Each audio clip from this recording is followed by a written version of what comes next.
నమస్తే welcome to evening edition నేను శివాని బులెటిన్ల ముందుగా హెడ్లైన్స్ చూద్దాం రిజర్వేషన్ల రద్దే బీజేపీ ఎజెండా రాజ్యాంగాన్ని మార్చేందుకు కుట్ర చేస్తున్నారన్న రేవంత్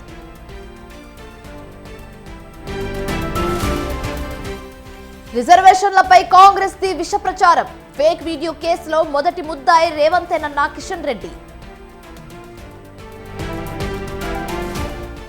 తెలంగాణలో నీటి కరువుకు కారణం కేసీఆర్ బీఆర్ఎస్ కు ఓట్లేస్తే మూసిలు వేసినట్లేనన్న మంత్రి కోమిటిరెడ్డి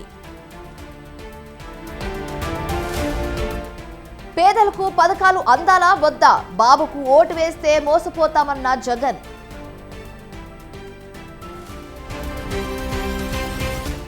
రాష్ట్రాన్ని మాఫియాల రాజ్యంగా తయారు చేశారు విధ్వంసం చేయడమే జగన్ పనన్న బాబు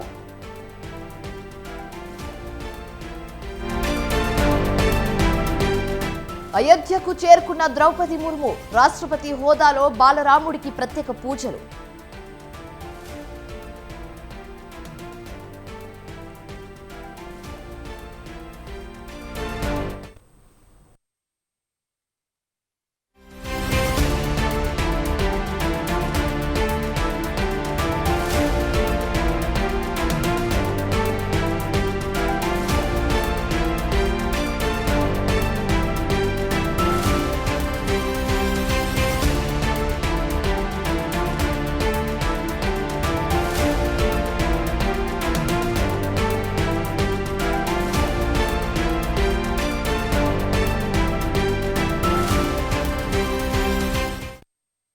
బ్రేకింగ్ న్యూస్ చూస్తున్నాం. బాలీవుడ్ స్టార్ హీరో సల్మాన్ ఖాన్ ఇంటి వద్ద కాల్పుల కేసులో అరెస్ట్ అయి జైల్లో ఉన్న ఓ నిందితుడు ఆత్మహత్యకు పాల్పడ్డాడు.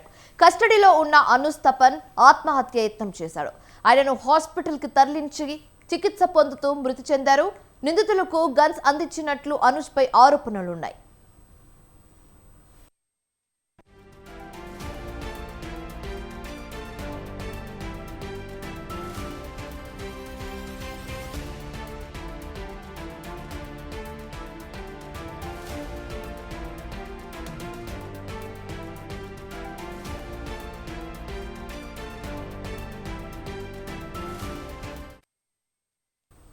ముంబైలోని హీరో సల్మాన్ ఖాన్ ఇంటి సమీపంలో ఇద్దరు దుండగులు కాల్పులు జరిపి అక్కడి నుంచి పారిపోయారు.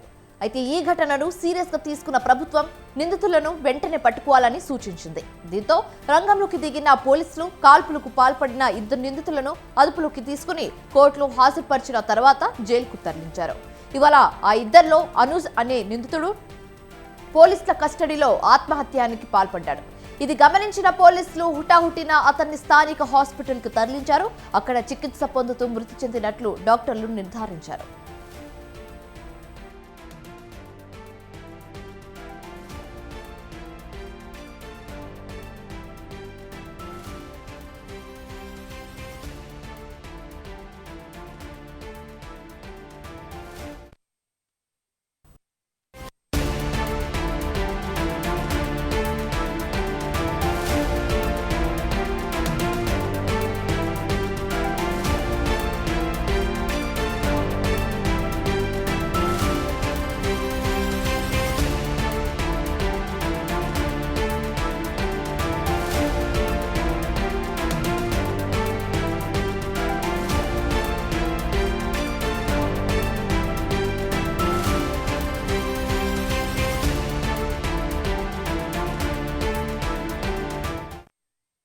ఎన్నికల ప్రచారంలో తెలంగాణ బీజేపీ దూసుకెళ్తుంది.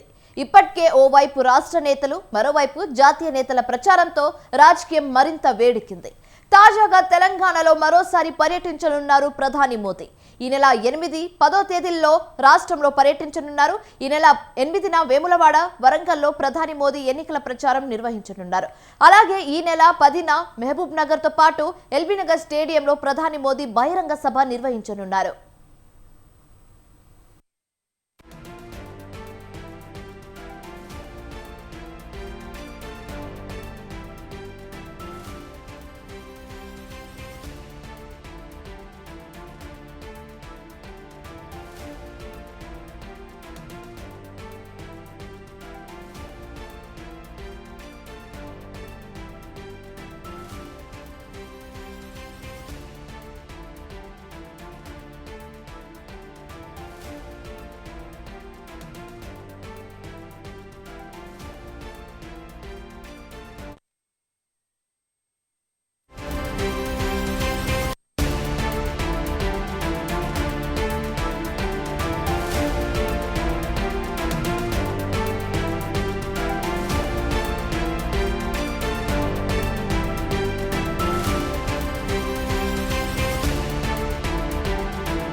బ్రేకింగ్ న్యూస్ చూస్తున్నాం. రిజర్వేషన్లను రద్దు చేయడం ఆర్ఎస్ఎస్ మూల సిద్ధాంతమని తెలంగాణ సీఎం రేవంత్ రెడ్డి అన్నారు. ఈ సిద్ధాంతాన్ని అమలు చేసేందుకు రాజకీయ కార్యాచరణను బీజేపీ ఎంచుకుందని అన్నారు. రాజ్యాంగం ద్వారా సంక్రమించిన ఎస్సీ, ఎస్టీ, ఓబీసీల రిజర్వేషన్లను రద్దు చేయడమే బీజేపీ ఎజెండా అన్నారు. ఈ విషయంపై చర్చ జరగకుండా అడ్డుకునేందుకే తమపై అక్రమ కేసులు మోపారని రేవంత్ రెడ్డి ఆరోపించారు. సిద్ధాంతాన్ని అమలు చేయడానికి వాళ్ళు ఒక రాజకీయ కార్యాచరణను ఎన్నుకున్నారు. ఆ రాజకీయ కార్యాచరణ పేరే భారతీయ జనతా పార్టీ. ఏ విధంగానైనా రాజ్యాంగాన్ని మార్చి రాజ్యాంగం ద్వారా సంక్రమించిన ఎస్సీ, ఎస్టీ రిజర్వేషన్లను, ఆ తర్వాత ఇచ్చిన కులాల ప్రాతిపదికన ఇచ్చిన ఓబీసీ రిజర్వేషన్లను రద్దు చేయాలనేదే వాళ్ళ ఎజెండా. భారతీయ జనతా పార్టీ కార్యాచరణ ఆర్ఎస్ఎస్ యొక్క ఈ రిజర్వేషన్ల రద్దు సిద్ధాంతం మీద చర్చ జరగడంతో ఎన్నికల ప్రయోజనాలు దెబ్బ తగులుతుందేమో అని భారతీయ జనతా పార్టీ ఆ విషయాన్ని కప్పిపుచ్చుకోవడానికి ఆ విషయం చర్చ జరగకుండా శాయశక్తుల ప్రయత్నం చేసింది. ఆ ప్రయత్నంలో భాగంగానే నా మీద ఢిల్లీలో మినిస్ట్రీ ఆఫ్ హోమ్ అఫేర్స్ స్వయంగా కేంద్ర హోంశాఖనే ఫిర్యాదు చేసి నా మీద అక్రమ కేసులు పెట్టి ఆ అక్రమ కేసుల నోటీసు నాతో పాటు గాంధీ భవన్ ఎన్నికల్లో నెగ్గడానికి ఈడీ, ఇన్కమ్ ట్యాక్స్, సిఐడిలను వినియోగించినట్లు తనపై ఢిల్లీ పోలీసులను కేంద్రం ప్రయోగించిందని రేవంత్ రెడ్డి ఆగ్రహం వ్యక్తం చేశారు. తెలంగాణ సీఎంగా దళితులు, గిరిజనులను అండగా నిలబడకుండా భయపడతానని ఢిల్లీ సుల్తాన్లు అనుకుంటున్నారని అన్నారు. అయితే రాజ్యాంగాన్ని మార్చేందుకు బీజేపీ చేస్తున్న ప్రయత్నాలను అడ్డుకుంటామని అన్నారు. ఎక్కడానికి ఈడీ, ఇన్కమ్ ట్యాక్స్, సిబిఐని వినియోగించినట్టు ఇప్పుడు ఢిల్లీ పోలీసులను నా మీద ప్రయోగం చేస్తున్నారు. ఢిల్లీ పోలీసులను ప్రయోగించడం వల్ల తెలంగాణ రాష్ట్రం, తెలంగాణ సమాజం భయపడుతుంది అనుకొని తెలంగాణ ముఖ్యమంత్రిగా దళితులకు, గిరిజనులకు, బలహీన వర్గాలకు అండగా నిలబడకుండా మీ ముందు లొంగిపోతానని ఈ ఢిల్లీ సుల్తాన్లు ఎందుకు అనుకుంటున్నారో నాకైతే అర్థం కాలేదు. ఈ హోదా ఖచ్చితంగా రిజర్వేషన్లను కాపాడడానికి భారతీయ జనతా పార్టీ చేపడుతున్న కుట్రను తిప్పికొట్టడానికి తప్పకుండా ఈ బాధ్యతను నేను ఉపయోగిస్తా. ఈ గెజెట్ నోటిఫికేషనే ప్రధానమైన ఆధారం. మీ రాజ్యాంగాన్ని మార్చాలనుకుంటున్నారు. ఈ రాజ్యాంగం మార్చడానికి దీని తర్వాత జస్టిస్ వెంకటాచలయ కమిషన్ చైర్మన్ గా వారితో పాటు 10 మంది సభ్యులు, మన ప్రాంతానికి సంబంధించిన నాకు తెలిసి జస్టిస్ జీవన్ రెడ్డి గారు కూడా ఇందులో సభ్యులు. వీరే కాదు, ప్రతిభా భారతి గారు తండ్రి వారు కూడా ఈ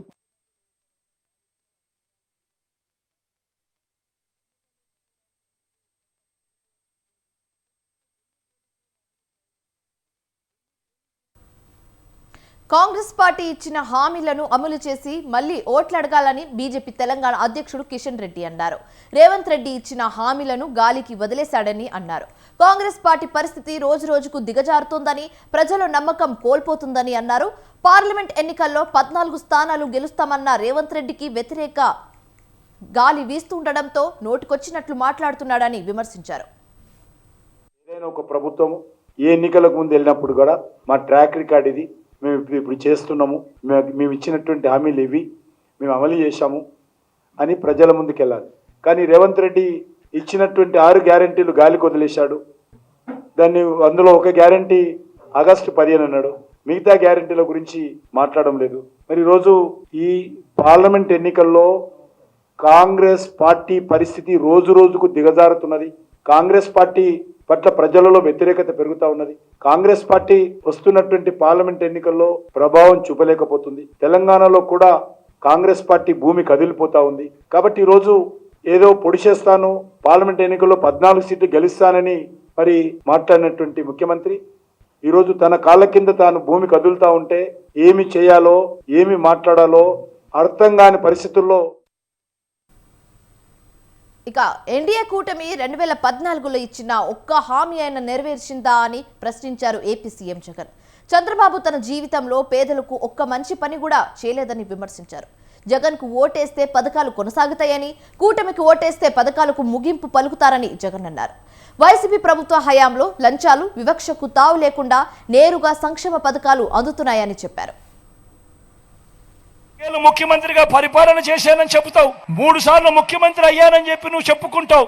మరి నీ పేరు చెబితే ఏ పేదవాడికైనా నువ్వు చేసిన ఒక్కటంటే ఒక్క మంచైనా గుర్తుకొస్తుందా అని అడుగుతా ఉన్నాడు మీ బిడ్డ. ఇలాంటి మనిషి ఇవాళ ఎంతకు దిగజారిపోయాడో మీరే చూస్తా ఉన్నారు. చంద్రబాబు నాయుడు మోసాలకు రెక్కలు కడతా ఉన్నాడు, అబద్ధాలకు రెక్కలు కడతా ఉన్నాడు. ఎన్నికలు వచ్చేసరికి జగన్కు మంచి పేరు వచ్చేస్తా ఉంది.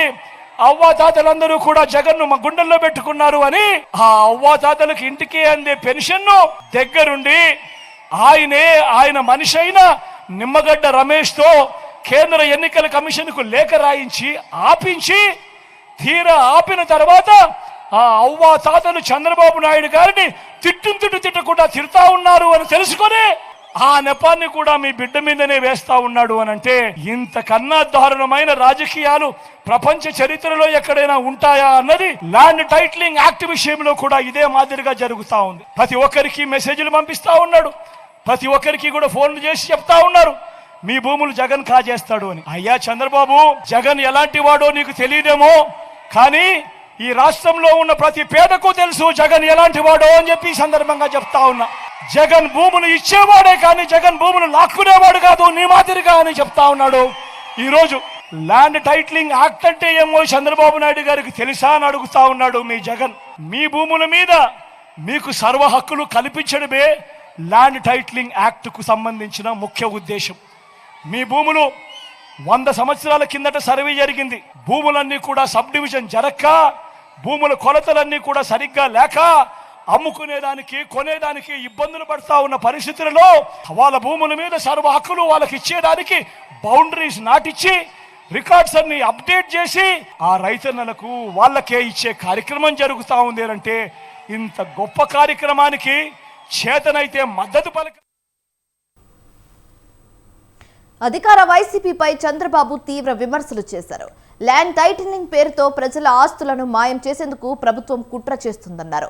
ఇది జగన్ ల్యాండ్ గ్రాబింగ్ యాక్ట్ అన్నారు. వైసీపీకి ఓటేస్తే ప్రజల భూములు గోవిందా అన్నారు. ప్రజల ఆస్తులపై ప్రజలకు హక్కుందన్నారు. బలవంతంగా ఆస్తులు రాసుకున్నారు, సెటిల్మెంట్ చేశారు. ఇప్పుడు కొత్త చట్టమే తీసుకొచ్చాడు. ఆ చట్టం పేరు జగన్ ల్యాండ్ గ్రాబింగ్ యాక్ట్. మీరు గాని ఓటేశారో మీ ఆస్తి గోయిందా గోయిందా. ఇంతమంది బెదిరించి రాయించుకోవాలి. ఇప్పుడు బెదిరించే పని కూడా లేదు, రికార్డు మార్చేస్తాడు. ఆయన దగ్గర ఉంటుంది రికార్డు కంప్యూటర్ లో. మీకు ఎక్కడ కూడా రికార్డులే ఉండవు. మీకు ఈ రోజు పట్టాదారు పాస పుస్తకం ఉండాలి లేదా అని అడుగుతున్నా. మీ భూమి ఎవరిచ్చారని నేను అడుగుతున్నా. మీకు అది మీ తాత ఇచ్చాడా, మీ ముత్తాత ఇచ్చాడా, మీ నాన్న ఇచ్చాడా ఒకసారి ఆలోచించుకోండి. కానీ మీ భూమి పైన సైకో ఫోటో, వాళ్ళ నాన్న ఇచ్చాడా భూమి, వాళ్ళ తాత ఇచ్చాడా భూమి, మీ భూమి పైన ఈయన పెత్తనం ఏంటని అడుగుతున్నా నేను మిమ్మల్ని అందరినీ. రేపటి నుంచి చంద్రబాబు వల్ల ఎక్కువగా నష్టపోయింది ఎన్టీఆర్ కుటుంబమే అన్నారు తెలుగు అకాడమీ చైర్పర్సన్ లక్ష్మీ పార్వతి.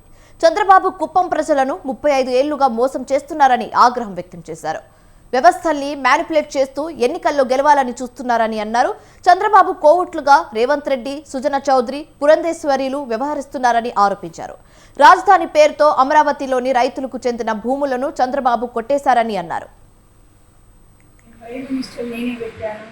రాష్ట్రపతిని నేనే నియమించాను, హైదరాబాద్ నేనే కట్టాను, అసలు సెల్ ఫోన్ నేనే కట్టాను, భారత స్వాతంత్ర్యంలో కూడా మేమే పోరాడాము, ఆయన కొడుకు కూడా.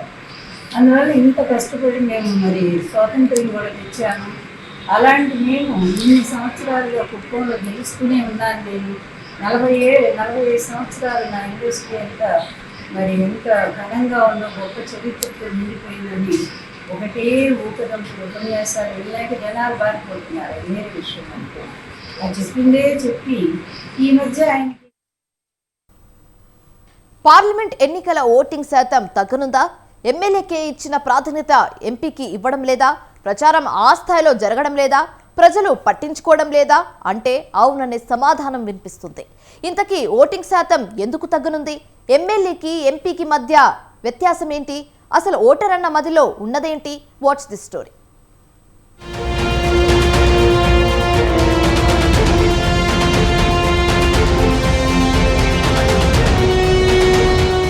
పార్లమెంట్ ఎన్నికలకు సమయం ఆసన్నమవుతుండటంతో ఓటింగ్పై దృష్టి సారించారు అధికారులు. అయితే తెలంగాణలో అసెంబ్లీ ఎన్నికల కంటే పార్లమెంట్ ఎన్నికల ఓటింగ్ శాతం గణనీయంగా తగ్గుతుందని చెబుతున్నారు రాజకీయ విశ్లేషకులు.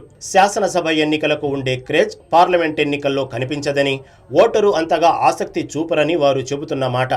అందుకు వేరువేరు సమయాల్లో అసెంబ్లీ, పార్లమెంట్ ఎన్నికలు జరగడం, ఎండల తీవ్రత, సుదూర ప్రాంతాల్లో ఉండే ఓటర్లు తమ ఓటు హక్కు వినియోగించుకోకపోవడమే కారణాలుగా తెలుస్తోంది.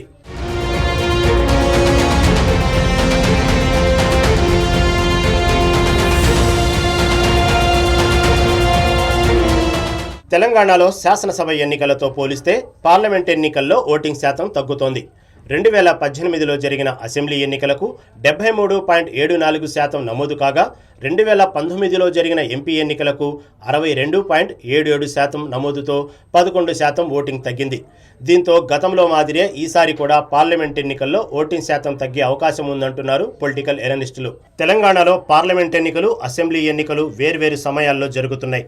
రాష్ట్ర ఏర్పాటు తర్వాత 2 సార్లు కూడా ఇదే పద్ధతిని ఫాలో అయింది గత కేసీఆర్ సర్కార్. 2014లో జమిలీ ఎన్నికలు జరగగా ఆ తర్వాత 2018లో కేసీఆర్ ముందస్తు ఎన్నికలకు వెళ్లారు. డిసెంబర్లో శాసనసభ ఎన్నికలు జరగగా ఆ తర్వాత ఏప్రిల్లో పార్లమెంట్ ఎన్నికలు జరిగాయి. ఈ పరిణామాలతో రాష్ట్రంలో ఏ పార్టీ అధికారంలోకి వచ్చిందో తేలిపోవడంతో ప్రజలు పార్లమెంట్ ఎన్నికలపై అంత ఇంట్రెస్ట్ పెట్టలేదు. అలాగే ఎమ్మెల్యేల స్థాయిలో ఎంపీ అభ్యర్థులు కూడా ప్రచారం జరగలేదు. అసెంబ్లీ ఎన్నికల్లో ఇంటింటి ప్రచారం, డబ్బు, మద్యం పంపిణీ ఓటర్లను పోలింగ్ బూత్కు తరలి వచ్చేలా చేశాయి. అయితే దేశవ్యాప్తంగా లోక్సభ ఎన్నికల హీట్ ఇచ్చింది. ఇప్పటికే 2 విడతల ఎన్నికలు జరిగాయి.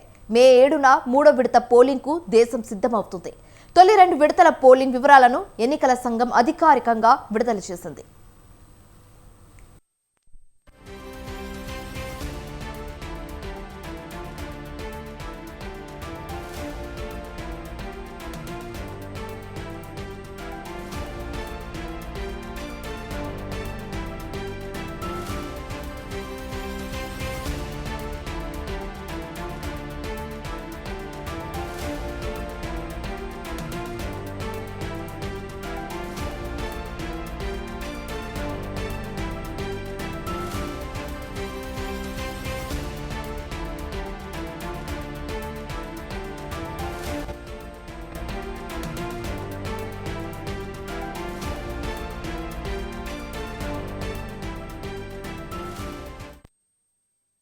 లోక్సభ ఎన్నికల్లో ఏప్రిల్ 19న తొలి విడతలో దాదాపు 102 నియోజకవర్గాల్లో 66.14% మంది ఓటర్లు తమ ఓటు హక్కును వినియోగించుకోగా, ఏప్రిల్ 26న రెండో విడతలో దాదాపు 88 నియోజకవర్గాలలో 66.71% మంది ఓట్లు వేశారు.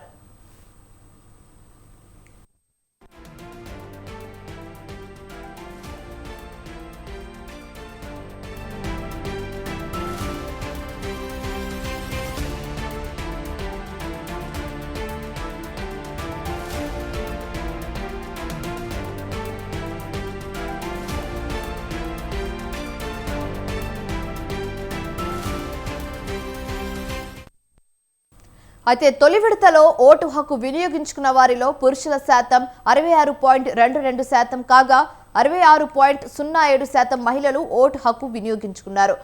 31.32% ట్రాన్స్జెండర్లు ఓటు వేశారు. రెండో విడతలో ఓటు వేసిన పురుషులు 66.99% కాగా మహిళల శాతం 66.42% ఉన్నాయి. ట్రాన్స్జెండర్లో 23.86% మంది ఓటు హక్కు వినియోగించుకున్నారు.